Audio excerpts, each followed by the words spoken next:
গ্রামটির নাম যাদবপুর। সেই গ্রামের জমিদার খুবই লোভী। তার নাম হরিশ্চন্দ্র। সে কিভাবে তাড়াতাড়ি ধনী হবে সেই লোভে গরিব চাষিদের ঠকিয়ে টাকা নেয়, আর না দিলে ধমকি দেয়। সেই গ্রামের লোকজন ভীতুর মতো দিন কাটাচ্ছে। বুঝলে গিন্নি, বৃষ্টি না হওয়ায় জমিতে ফসল হয়নি। কিভাবে খাজনা দেব সেই চিন্তায় আমি এক মুহূর্ত শান্তি পাই না। এদিকে মিনার বয়স হয়ে গেছে, ওকে যে বিয়ে দেব তার শক্তিটুকুও আমার নেই। কি হবে এবার ভগবান জানে।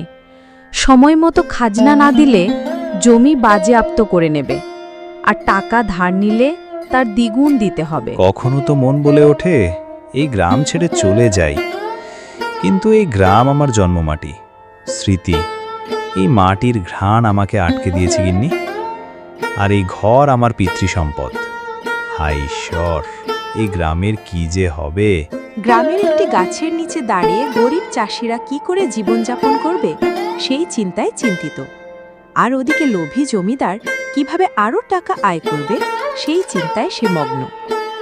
এই শঙ্কর, গ্রামের সবাই ঠিকঠাক খাজনা দিয়ে দিয়েছে তো?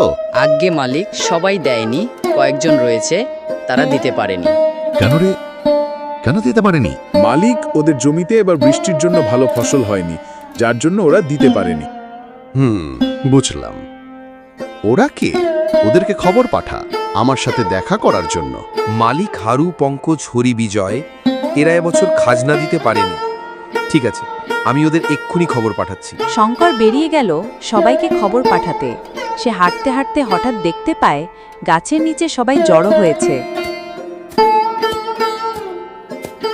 এই যে বাবু মশাই, এরা আপনারা এখানে বৈঠক করছেন, বলছি খাজনা কে দেবে?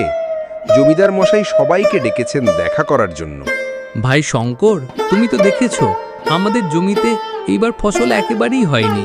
কি করে খাজনা দেব? আমরা কোনোভাবে দিন কাটাচ্ছি ভাই, কি করে খাজনা দেব? তুমি বাবুকে একটু বুঝিয়ে বলো না যে এইবারের আমাদের খাজনা মাফ করে দিতে। আহ, চুপ করো। তোমরা কি করবে না করবে সেটা তোমরা জানো। এবার মালিক ডেকেছে, তাড়াতাড়ি চলো। এই যে বাবুরা, তোমাদের তো দেখাই যায় না। বলছি, জমির খাজনা কবে দেবে? দিয়ে দেব মালিক। আসলে এবার বৃষ্টির জন্য ফসল একেবারেই হয়নি, তাই দিতে পারিনি। ও বুঝলাম। তা সবার কি একই সমস্যা? হ্যাঁ বাবু, আমাদের খাজনা মকুব করুন। তোমরা বরং এক কাজ করো, আমি তোমাদের টাকা ধার দেব, সেই টাকা দিয়ে বীজ কিনে ক্ষেত করো, আর যা টাকা উপার্জন হয় সেখান থেকে আমার 6 মাসের খাজনা একসঙ্গে দেবে, আর ধারের টাকাটা 1 গুণ বেশি করে ফিরিয়ে দিতে হবে। না মালিক, না, অত টাকা দিতে পারবো না। আমরা ধার নেব না। ও, তা বেশ তো, খাজনা দেবে না, টাকাও ধার নেবে না, তাহলে জমি দাও। মালিক, জমি দিয়ে দিলে খাবো কি? ওই জমি যে আমাদের সম্পদ, আমরা না খেতে পেয়ে মরে যাব। সেটা তোমাদের সমস্যা। আমি তোমাদের 3 মাস সময় দিলাম, এই সময়ের মধ্যেও আমার খাজনা চাই। আর যদি তা না হয় তাহলে বাড়ি জমি যার যা আছে সব কেড়ে নেব। যাও, এখন যাও এখান থেকে। আর হ্যাঁ, কথাটি যেন মনে থাকে। কি হবে এবার? কি করে খাজনা দেব, আর কিভাবেই বা সংসার চালাবো? আমাদের ভেঙে পড়লে চলবে না। আমরা যদি ভেঙে পড়ি তাহলে ওই হরিশ্চন্দ্র আমাদের সবকিছু কেড়ে নেবে। তাহলে কি করব আমরা? আমরা সবাই এক জড়ো হয়ে কৃষি করব। যার কাছে জমানো যা সঞ্চয় আছে তা দিয়ে বীজ কিনে কৃষি শুরু করব। হ্যাঁ, এটাই একমাত্র মোক্ষম উপায়। সবাই একসাথে মিলেমিশে কাজ করলে আমরা এই বিপদ থেকে উদ্ধার হয়ে যাব। তারপর তারা সবাই একসঙ্গে কোমর বেঁধে চাষবাস করতে শুরু করল। 2 মাসের মধ্যেই তাদের জমির সবুজ ফসলে ভরে উঠল। তারা সেগুলি বাজারে বিক্রি করে টাকা উপার্জন করে এবং তারা জমিদারের কাছে গিয়ে তার টাকা ফিরিয়ে দেয়। এই নিন মালিক, আপনার খাজনার টাকা। শঙ্করবাবু হিসাব মিলিয়ে নেবেন ঠিকঠাক আছে কিনা। এই বলে তারা সেখান থেকে চলে যায়। কিরে শঙ্কর, এরা এত কম সময়ের মধ্যে সব খাজনা কিভাবে দিয়ে দিল? আজ্ঞে মালিক, শুনেছি মিলেমিশে চাষ করেছে, জমিতে অনেক ফসল হয়েছে, আর সেগুলি বাজারে ভালো দামে বিক্রি করেছে। সে কি রে, এরা তো অনেক চালাক হয়ে গেছে। এভাবে তো চলতে দেওয়া যাবে না। পরের দিন জমিদার মশাই হারুর বাড়িতে যান।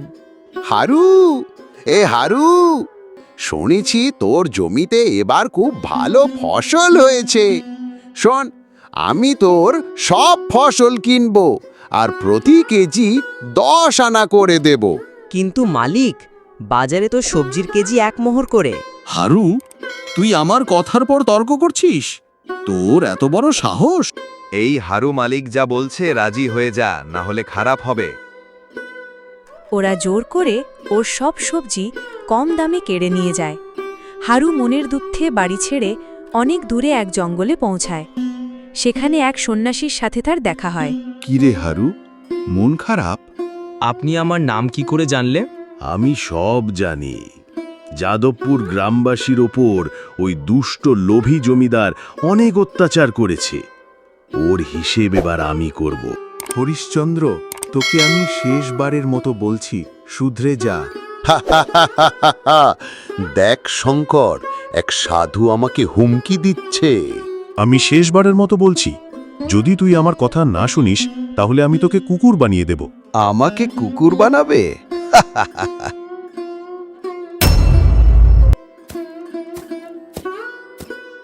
ক্ষমা করুন বাবা, আমায় ক্ষমা করুন। আমি ভুল বুঝতে পেরেছি, আমি শুধরে যাব। না, তোকে ক্ষমা করা যায় না। তুই অনেক অত্যাচার করেছিস। বাবা, শুধরে যাব আমি।